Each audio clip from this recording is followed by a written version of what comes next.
Bienvenidos a Cesarea. Hello and welcome to Cesarea. This is going to be in English, unfortunately, as the opening sentence was the only thing I know in Spanish or Portuguese for that matter. My name is Eyal Meiron, and I will guide you here in the magnificent site of Cesarea. I'm a historian, but I also deal extensively with archaeology of this country, and I am also a researcher. So I'm going to share with you some of my knowledge about the beautiful site of Cesarea. But before we begin, a few words of introduction. Caesarea is located in the coastal plain of the land of Israel, not too far from Netanya, Tel Aviv on the one side, Haifa to the north, somewhere in the middle. And over here a city was erected already by the Phoenicians around the 4th century BCE. At that point, at that stage in its history, it was probably called the Tower of Straton. We have no idea why. Perhaps it is named after a Phoenician king or perhaps a Phoenician admiral. No one really knows. But later it was abandoned, and in the time of King Herod, Caesarea was rebuilt extensively by King Herod, and this is the Caesarea I'd like to focus on in my tour.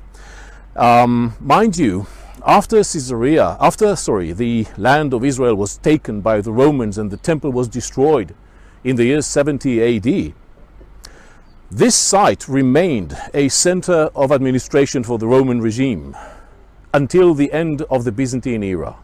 So yes, there's also Roman pagan Caesarea after the Second Temple period, after the time of King Herod. And there's also Byzantine Christian Caesarea, and later Muslim Caesarea and Crusader Caesarea, until the site is destroyed by the Mamluks, the Muslims who came from Egypt in the 13th century. And then it is abandoned mostly until the 19th century, when the site is resurrected. Baron Rothschild buys lands around the site and a new settlement is rebuilt. It's part of the revival of the people of Israel in the land of Israel at the end of the 19th century and especially in the beginning of the 20th century. So we're going to focus on Herodian / Roman / Byzantine Caesarea. We're not going to deal with the Crusaders or the Muslims, even though it's very interesting. We have to limit ourselves. Caesarea in these periods is a cosmopolitan city. Not just cosmopolitan in the sense that there are many peoples living in this country or in this region. It is also cosmopolitan in the religious sense. And this is why I chose to begin our tour here in a little collection of statues that were found on site, not necessarily here, but around us, by the excavators since the 1960s and even later. And within these statues, I'd like to focus on just two of them. The first is this one over here. This statue of a male figure is easily discernible because of its attribute, its symbol. What we see here is a horn with things coming out. This is the horn of plenty. It's a symbol usually of the gods, mainly of Dionysus, perhaps other gods too. So perhaps it is one of the famous gods that we know from Greek and Roman mythology. On the other side over there, we can see something else. A smaller statue. And this statue here is a statue of, well, it's broken at the bottom, but you can clearly see the figure here. It's a shepherd. And this good shepherd is carrying the lamb. It's a typical symbol of Jesus in early Christianity. So it seems like we have here the birth of monotheism in the Holy Land, in the sense of Christianity. Of course, there was Judaism first and then Christianity. But in Caesarea, there were Christians, there were Jews, and there were also pagans, as we've seen. So these two symbols, these two statues, symbolize for us the complexity of life in Caesarea. Why do I emphasize that? Well, at the end of the tour in the synagogue of Caesarea, we'll get back to these issues of the conflicts of peoples, ethnic sources, and religions competing and living together sometimes in Caesarea. All right, so we understand where we are, but I said that we focus on King Herod.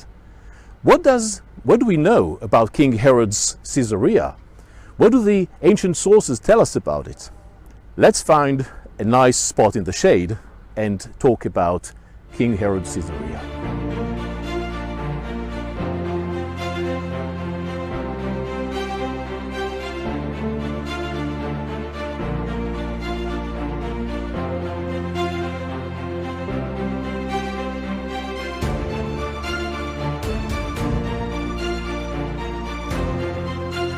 The Jewish historian Josephus Flavius, who lived in this country during the Second Temple period, before the destruction of Judea by the Romans, saw Caesarea. He knew exactly what he is talking about, and he leaves us a description of the considerations that King Herod had before building the city and of the magnificence of this city. He tells us about that in one of his books called the Antiquities of the Jews, which tells the history of the Jews since the beginning until the end of the Second Temple period. And in book 15, in chapter 9, in book 15 of his book, he tells us that now, upon his observation of a place near the sea, which was very proper for containing a city, and was before called Strato's Tower, he set about getting a plan for a magnificent city there, and erected many edifices with great diligence all over it, and this of white stone. It's quite interesting. He says of white stone. Well, mind you, these are the stones. This is definitely not white stone. This is not lime. Yes, in Jerusalem we find lime. Not here. We're next to the sea. This is sandstone. And it is not white. It is not smooth. Is this a mistake by Josephus Flavius? Well, probably not. What he actually saw was the next phase, because the city indeed was built of limestone, just like here, but it was then covered with plaster. And the plaster was indeed white, giving the impression of a limestone, or even, in some cases, even marble. So Josephus Flavius was probably misled by the external appearance of the city built by King Herod. He also adorned it with most sumptuous palaces and large edifices for containing the people. And what was the greatest and most laborious work of all, he adorned it with a haven that was always free from the waves of the sea. Its largeness was not less than the Piraeum, that is the Piraeus harbor, and had towards the city a double station for the ships. So he goes on now telling us about the harbor of Caesarea, which was actually called not Caesarea, but Sebastos. So let me explain something about the names. We've mentioned Caesarea, we've mentioned a harbor next to the city called Sebastos. What do these names mean? Well, Caesarea comes from the term Caesar, Caesar in Roman language, in Latin, which is the name of one of the rulers of Rome in the past. His name was Julius Caesar, but the name Caesar became a term, a notion, describing the emperor in the time of Augustus and other emperors later. So Caesarea is actually honoring the emperor, the Caesar, Augustus. What about Sebastos? Well, actually it's the same thing. Sebastos in Greek is exactly the same thing as Augustus, which is the divine. It's a title of Augustus. So Emperor Augustus, the patron of King Herod in the 1st century BC, is commemorated here. He is honored with a city and a harbor. Now, Josephus goes on and on in describing the city's beauty, but we're going to see this with our own eyes.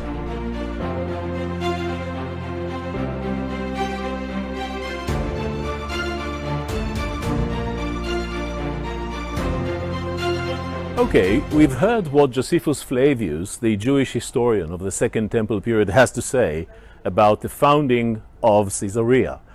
But how did it look like exactly? Does archaeology help us to understand the physical aspects of the city? Indeed, this model here takes down everything we know about Caesarea from the archaeological excavations and puts things together in one model. It's important to understand that we're looking here, I'm standing here in the south, looking north. This is west, and the Mediterranean Sea is right over here. This will be very important as the harbor of Caesarea is located immediately here. This is the harbor built by King Herod. There used to be another harbor previously, a Phoenician one, but it was a smaller one. So this is the great harbor, and we're going to elaborate on that sometime later during our tour. Next, we can see here in the brown section the Acropolis of the city of Caesarea in the time of King Herod. Now, there are many buildings here that have nothing to do with King Herod. They are from the Crusader period. For instance, this church. So let's ignore them for a moment. But what we see here, this large building, is actually a shrine, a temple, built on the Acropolis of Caesarea by King Herod in the 1st century BC. Then we see also the famous hippodrome, horse racing installation, a hippodrome which again was built by King Herod and continued to be used for centuries later. In the south we can see two magnificent buildings. One of them is the palace of King Herod. The other one, stretching to the east, some scholars claim is also built by Herod, but some say it was actually an extension, an upgrade, built by the Roman procurators, the Roman governors in the 1st century CE. And we're going to visit these two palaces. They're quite interesting. And finally, here in the south, we can see the theater of King Herod. Actually, what we see today is mostly post-Herodian, later than the time of King Herod, yet it is based on the Herodian original theater. An interesting feature in this model are the walls of the city during two main periods, Herodian period and the Byzantine period. The Herodian walls are indicated by this line. So Herod's city is right here. But that part, indicated by a wall here, is already the expansion of the city, which expands to the east in the Byzantine era. So the Byzantine Christian city is actually 2.5 times bigger than King Herod's city, which is quite amazing. How many people lived in here? Well, according to estimates, the numbers vary between 25,000 people to even 100,000 people. So it's quite a large city. Remember, it is the center of administration in the time of King Herod, even though Jerusalem is the capital, and it is the only center and the capital during the time of the Romans and the Byzantines after the destruction of the Second Temple. Now, if you look carefully at the layout, at the streets of the city, you can see that there are some streets crossing the city from south to north, and many streets are crossing it from east to west. This is a typical Roman design. It goes back hundreds of years before the time of King Herod. Actually, it is derived from the plan of a typical Roman military camps. It was adopted by engineers who designed cities in the Roman era, including those people who designed Caesarea. Remember, Caesarea is a pre-planned city. And we have here the north-south streets that are known as cardines, cardo in singular, cardines in plural. A cardo means a hinge. Mind you, it has nothing to do with the term cardiology or cardiogram or whatever. Okay, it's a common mistake. It is deriving from Latin, the Roman language. It means a hinge. The latitudinal streets, that is, streets that go from east to west, are known as decumani, decumanus in singular and decumani in plural. It has something to do with the Latin word deca, meaning 10. But 10 of what? Well, to make a long story short, no one really knows. There are different speculations on that, so let's leave it at that. So what we see here is the grid plan. Just like in Barcelona, New York, Tel Aviv and other places, we see the grid plan of a typical Roman city. And it is important to note that this type of plan is still used today in planning modern cities. Between the streets, what we get inside the grid, we have these rectangular pieces. These are called insulae.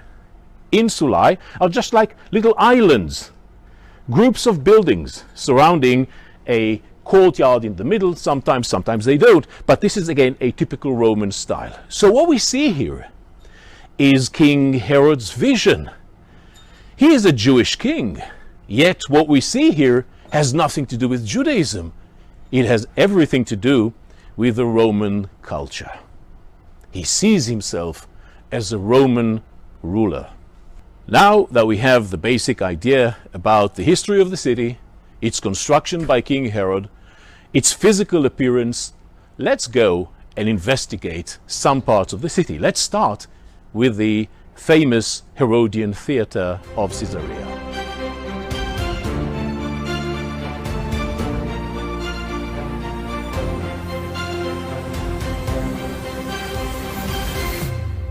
Okay, here we are at the front of the theater built by King Herod. Now you probably like to know why I start here. I'll explain that, but not at the moment.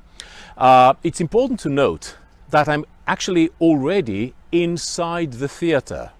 I know it's very hard to get it, but what you see here is the second floor of seats. These are the foundations of the second floor of the seats of the spectators. There used to be another floor on top, which leaned on a series of arches here and here that supported it. So basically, in the time of King Herod and in the 2nd century, the 3rd century, when people got to the theater, that was the entrance. I'm already inside, walking in, and what you see here is the middle gate. This arch is the middle gate, and this is the way in, but it is also the way out. Now imagine people, thousands of them, 5,000 perhaps, coming out of the theater at the end of the show, swarming out through these gates. It looks like the theater is vomiting out the spectators. Now, indeed, the term in Latin for these gates is vomitoria. Vomitorium in singular, vomitoria in plural. It vomits, it pushes out the spectators. But we're going to do it the other way in. Let's go into the theater, this way.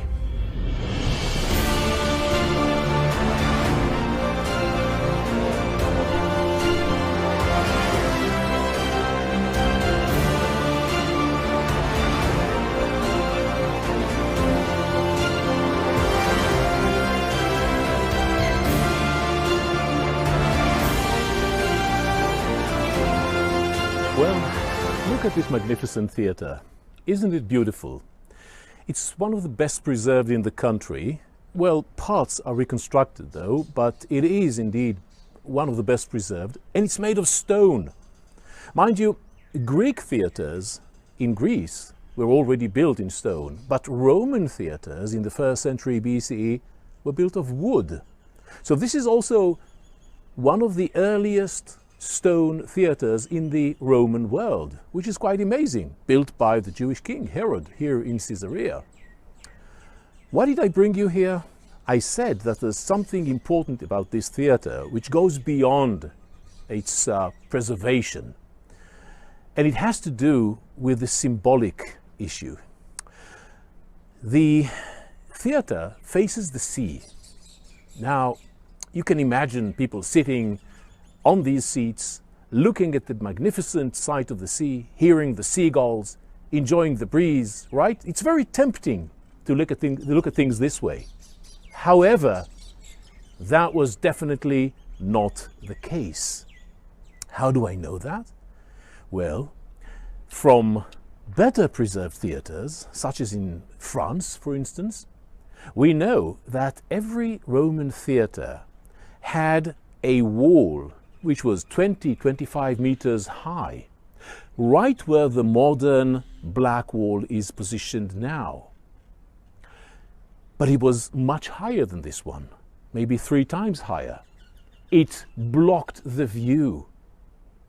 So spectators inside the theatre, even those sitting in the 3rd tier, the highest of them all, the 3rd floor, wouldn't be able to look at the sea. What did they see? What they looked at was the interior of the theatre. And that's the main point here. It was intentional. Because when one came to the theatre in Caesarea, on his way, he saw his relatives, he saw the sellers in the market, he saw the temple, he could see the sea. But once he stepped inside the theatre, he was basically cut off the immediate local surrounding. He is now inside a Roman theatre, and there's no way of telling, just by looking around, whether he was in Israel, Judea, Turkey, Greece, or Rome. It is Rome away from home. That is the point here. In a sense, it's like the ancient McDonald's concept in the United States. When you go into a McDonald's branch, you'd never be able to tell whether you're in New York, Washington, Louisiana, or anywhere else. It basically looks almost the same everywhere. Well, perhaps nowadays it's a bit different, but that's how things used to be in the past. It is the essence of being American. The theater is the essence of being a Roman. Rome away from home. That's the point. So for me, this site is the true gate to Roman Caesarea. Yes, it was built by a Jewish king. I said that already. But it was built as a Roman typical city. And part of a Roman city are the entertainment buildings, such as the theater, such as the amphitheater, the hippodrome, and the rest of the buildings that we're going to see along our tour. What did they show here? Well, in Greek times, you'd have some heavy entertainment, such as comedies and tragedies, perhaps, and dramas. Not in the Roman theater. In the Roman world, people did not have the patience for that. The multitudes, the crowds, the masses came to the theater to be entertained. So what you'd show them is pantomime, farces, and so on and so forth. Simple, basic food for the soul. Panem et circenses. This is the saying of Juvenal, one of the important Roman authors. Bread and games. That is bread and entertainment. It is also means of controlling the masses. Keep them satisfied, and they wouldn't think about rebelling against the regime. So this is also, from a sociological point of view, a method of controlling the public in the Roman times. Some would compare it perhaps to the modern TV. Maybe. Anyhow, let's take a look around and see the classical components of a typical Roman theatre as it is shown here. Starting with the spectators' seats, you can see that it is arranged in, well, what we see now are 2 tiers of seats. One is over here, the other one is down below. And in between, there's a passageway, kind of a corridor, which goes around the theatre. It is called the ambulacrum. If you've ever been to a medieval Romanesque church, you probably remember the ambulatorium, the corridor that goes around the church. It is similar to what we see here, but the context, of course, is different. Down below, where the chairs are, this is the orchestra. In a typical Greek theatre, you'd have the orchestra, the choir singing there. Not in the Roman theatre. To the left, we can see the stage, the pulpit, The pulpit or pulpitum was the place where the actual events took place. And beyond the pulpit, you can see the scenai fronts. Now it's the black curtain, but in the past, a built structure, 3 times higher than this one, a massive structure blocking the view, adorned with stone arches and decorations and columns and so on and so forth. So that would be the experience. But wait a second, I don't know if you've noticed, but I'm looking for the shade. You see, it's very hot here in Caesarea, and I wouldn't like to stand outside where the seats are for too long. I'm certain that people in ancient Caesarea were as sensitive as I am to the heat. So what did they do? Did they have umbrellas? Well, actually, not too far from that. Judging by what we know on other Roman theaters, there used to be an awning, a large piece of cloth, shading the entire spectators' area, giving some comfort for those suffering from the heat and humidity of Caesarea. What about the remains from the time of King Herod? Can we see anything from the time of King Herod here? Well, unfortunately, most of what we see now is actually dating from the 2nd century AD. It's roughly the time of Septimius Severus, around the year 200. However, here and there, we can see some remains from the time of King Herod. Let me show you something, but to do that, we need to go down to the orchestra, down to the stage area.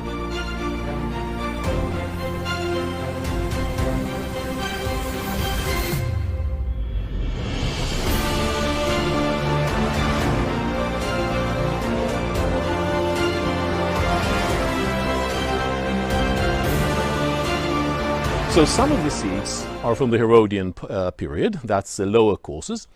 What about the orchestra's floor? Is this Roman perhaps? Well, it looks very tempting, but actually it isn't. What you see is a marble floor from the Roman repairs, from the Roman period after King Herod. But there's something here which came up only recently. It was always here, but we didn't really understand what it was until a new research showed it is probably Herodian. And I'm talking about this piece of decoration. You can see that there are some marble slabs, broken pieces of marble, and here a triangle, and another one here, and another one here, and they're all broken. It means that they're in secondary use in the Roman floor. So they're earlier than the Roman period, earlier than the year 200. Actually, the angles of these triangles are typical of triangles used in floor decorations in the time of King Herod in the Temple Mount in Jerusalem. It means that we're looking at pieces of architecture from the time of King Herod in secondary use in the 2nd century theater of Caesarea. So this is the Herodian theater, but there's one thing I haven't told you yet about. It's an inscription found somewhere in this theater, but it was taken out. It's now on display in the Israel Museum. Which inscription, you ask? I'll tell you all about it in the next station. We're going now to the palace of King Herod and the palace of the Roman procurators, and there I'm going to mention that inscription.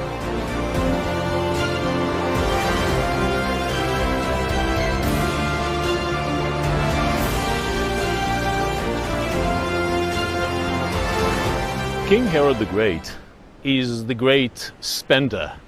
He is the great builder. He builds the Temple Mount in Jerusalem, the temple itself, the royal stoa, his palace in Jerusalem. But not only in Jerusalem. He builds several palaces all over the country. One of the palaces is in Jericho, actually on the outskirts of Jericho, on Wadi Kelt, Nachal Prat, south of present-day Jericho. Another palace he builds is in Masada, another one at Herodium, another one here in Caesarea. There's a common trait to whatever King Herod builds. He goes almost against nature. It's the Roman way. Again, we can see the spirit of the Roman culture inside King Herod's perception of reality. When he builds, he doesn't go with the nature, he breaks nature. He submits nature to his needs. We see this in Herodium, where he actually almost builds an artificial part of the mountain in order to cover everything and to leave his tomb alone, standing in solitude, facing Jerusalem. We see it also at Wadi Kelt in the palace near Jericho, where he builds a bridge over the Wadi, over the valley. And you can imagine in stormy days, rainy days, there's water gushing down and flowing in the valley, and people are walking from one wing to another of the same huge palace in Jericho. And the same goes here. This is part of King Herod's palace, right here below us. Now I know it looks like a rock scarp, not more than that, but for the archaeological trained eye, it says a lot. Firstly, you can see that the rock is being cut artificially to create these walls here on the right, on the left. These walls basically carried the upper structure. In the middle, we can clearly see a rectangular pool with water in it. Now, this pool is quite amazing. It is actually a pool with fresh water. Now, I know it doesn't look like it now, because when you look at it, you can see seawater gushing in. But think about it 2,000 years ago. The walls of the pool were about 2 meters higher. It was secluded from the surrounding sea. Seawater couldn't get in. So where did fresh water came in? From underneath. There are several fountains, natural fountains, gushing out, feeding this pool. The pool was surrounded with vegetation. Was it a swimming pool? Yes, possibly. As we know that King Herod, for instance, built a swimming pool in his great palace in Jericho. Actually, there's a beautiful story there, a tragic one though, about what happened there in the beginning of the reign of King Herod. His wife, Miriam, had a brother, Aristobulus III, and he was just 18. King Herod really liked the young boy, and he decided to promote him. He nominated him high priest. But soon enough, he realized it was a huge mistake, because the boy was too popular with the multitudes, with the crowd. And King Herod, being the paranoid he was, feared the young boy. So he sends him off to vacation, on vacation to Jericho, to swim a little in the pools of Jericho. And the young boy goes and he swims in the pools of Jericho. And when he wants to get out, King Herod's slaves, who were part of the plot, stumbled upon his feet, preventing him from getting out, and the young boy died of exhaustion. He simply drowned there. So this is not that pool, but maybe it is a swimming pool of the same type we know in Jericho, the pools that we have actually found in Jericho. So this is a magnificent palace. It is built into the sea, as you can see. It goes deep into the sea. And you can imagine King Herod standing at the porch at the second, perhaps third floor of this palace, looking at the sea in a stormy day. The waves are hitting the base of the palace. There are dark clouds in the sky. The wind is blowing. He really feels like he is Poseidon, the king of the sea, the ruler of the waves. This is King Herod. This is the essence, the daring builder.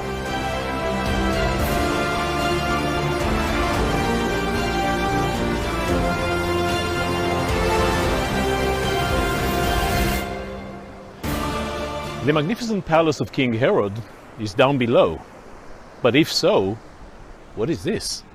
What are we looking at? It seems to be a magnificent structure.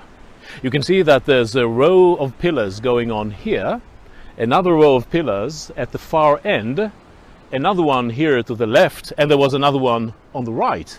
So it is a rectangular courtyard, a little garden perhaps, surrounded by pillars. In architecture, we usually use the term a peristyle court, meaning a courtyard surrounded by pillars. It is usually in the center of a magnificent building, an administrative building, a palace of some kind. And indeed, scholars believe that this is the core, this is the heart of the extension of King Herod's palace to the upper level, and this is the palace of the Roman governors after the time of King Herod.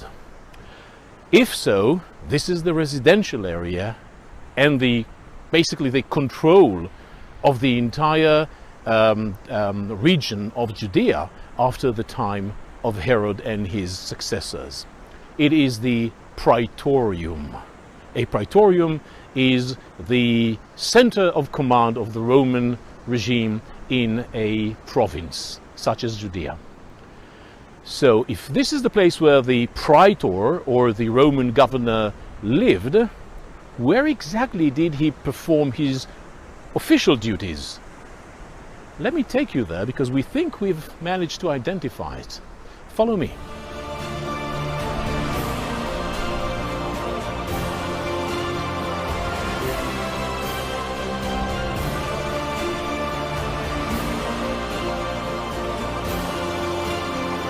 Welcome to the hearing room of the Roman governors. Now, what we see around us is just shallow walls and some paving stones, but this seems to be one of the largest and most adorned halls in the entire compound of the praetorium of the Romans. In here, we believe, the Roman governor would sit and try the people, hear their appeals, and so on and so forth. Why do we think so?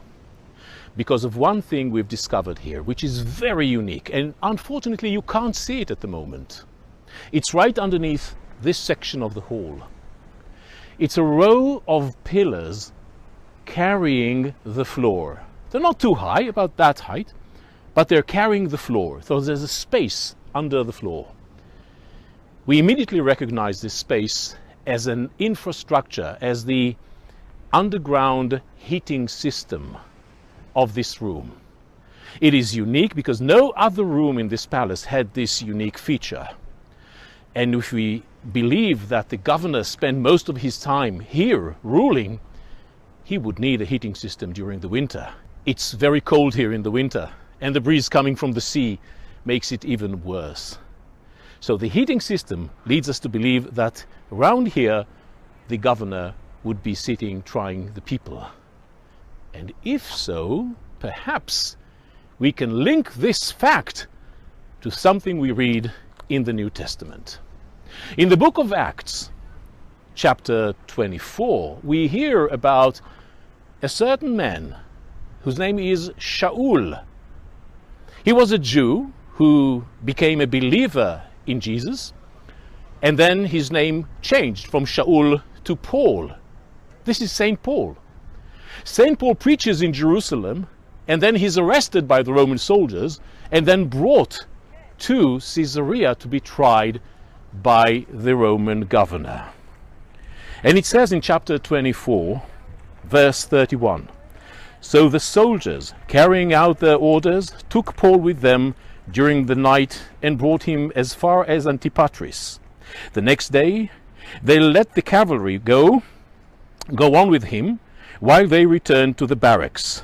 When the cavalry arrived in Caesarea, they delivered the letter to the governor, the letter of accusations against Paul to the governor, and handed Paul over to him. The governor read the letter and asked what province he was from, and he interrogates Paul, and of course Paul answers the questions. The governor, whose name is Felix, interrogates Paul, and eventually he decides to postpone his verdict. For how long? Well, as it happened, it took 2 years. During these 2 years, Paul was in prison. Somewhere. In a moment, we'll ask, where could that be? But the audition, the interrogation, probably took place right here. Eventually, 2 years later, the Roman governor was sent back to Rome, and a new governor came. His name is Festus. And when that governor comes, Festus asks Paul whether he would be willing to be tried in Jerusalem before the Sanhedrin. And he says, no, I'm a Roman citizen. I demand to be tried by the emperor himself. Now, as we all know, this was a grave mistake, because indeed Paul is later taken to Rome, tried by the emperor, and executed in Rome. During his stay in Caesarea, I said earlier, Paul was arrested. He was in prison. Where could that prison be? Let me take you to the center of the courtyard. Remember the peristyle courtyard? Right there. Follow me.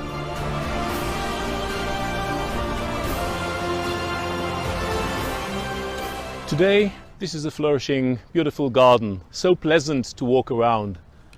But 2,000 years ago, in the 1st century AD, this would be a place of sorrow, of pain.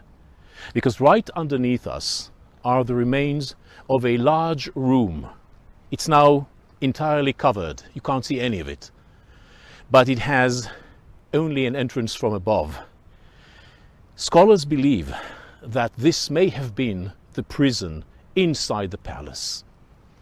Indeed, an inscription was found on one of the walls, in the mud. An inscription which was marked by someone's hand, a prisoner probably, a woman. And she asks God, Boete, in Greek, save me.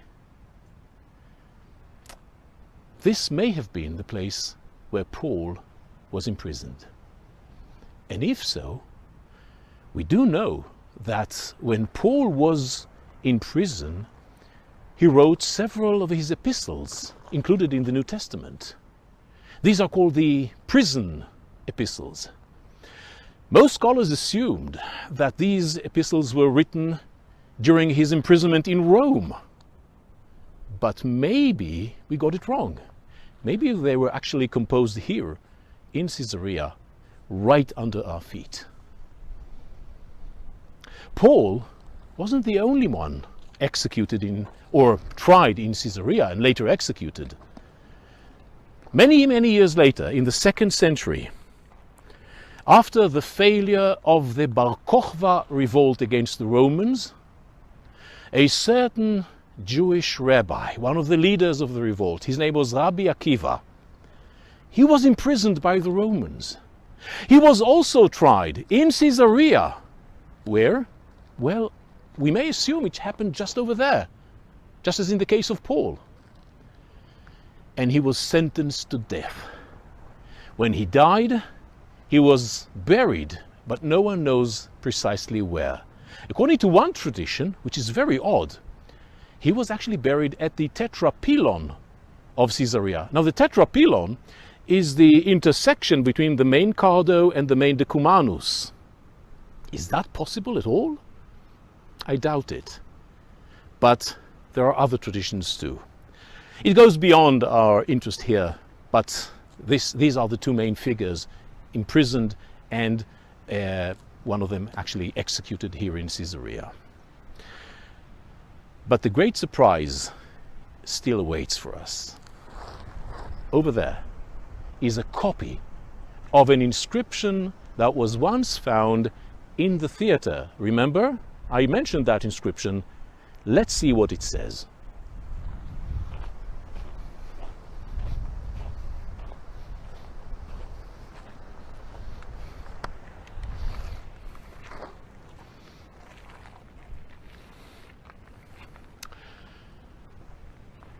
I allow myself to do that because this is just a copy. The original is safe in the Israel Museum. It's there on display. On your next visit to the Holy Land, make sure you go and see that. But this is an accurate copy of that inscription, which was found in secondary use. That is, someone later used it for building other structures in the theater. That inscription is in Latin. It's much easier to read it when you look at it here in the transcription. It says, the first word, well, you see there's an S here, which is a bit problematic, and then it's broken, and then it says Tiberium. Tiberium means probably a temple dedicated to Emperor Tiberius. All right? And then it says, again, it's broken, the two first letters are reconstructed, but they're 100% certain, Pontius Pilatus. Pontius Pilate. And then it mentions his title. Again, it's broken on the left-hand side, but the completion is quite certain. Praefectus Judaiae. The prefect, the governor of Judea. Now, I mentioned earlier that the title of a governor is a praetor. Actually, it's a bit more complicated than that. In the beginning of the 1st century CE, the title is prefect. It's the lowest degree of Roman governor. Later, in the middle of the 1st century AD, the title is different. It's now procurator. And after the destruction of the Second Temple, the title is praetor. So Pontius Pilate, mentioned here, is a prefect, the lower degree of a Roman governor. We know that he ruled this district, this region named Judea, in the years between the years 26 to 36 for 10 years, and he of course is the one responsible for the trial and crucifixion of Jesus. Now this is really mind-blowing, because this is, until recently, this was the only evidence that we had of Pontius Pilate in archaeology, which is quite amazing. We hear about him in historical records, but now we actually find him in archaeology. And recently, another evidence was published. A metal ring, simple metal ring, which was actually found decades ago in Herodium, was published recently, and it also bears the name of Pontius Pilate. Could it be the same Pontius Pilate? Probably so. It's kind of a rare name in the Roman era. It's found in the right period, so yes, it could be that we have now a second historical evidence for the existence of Pontius Pilate. Not that we needed that evidence, but it's nice to have someone we are so familiar with here in Caesarea. That's exactly where his palace used to be.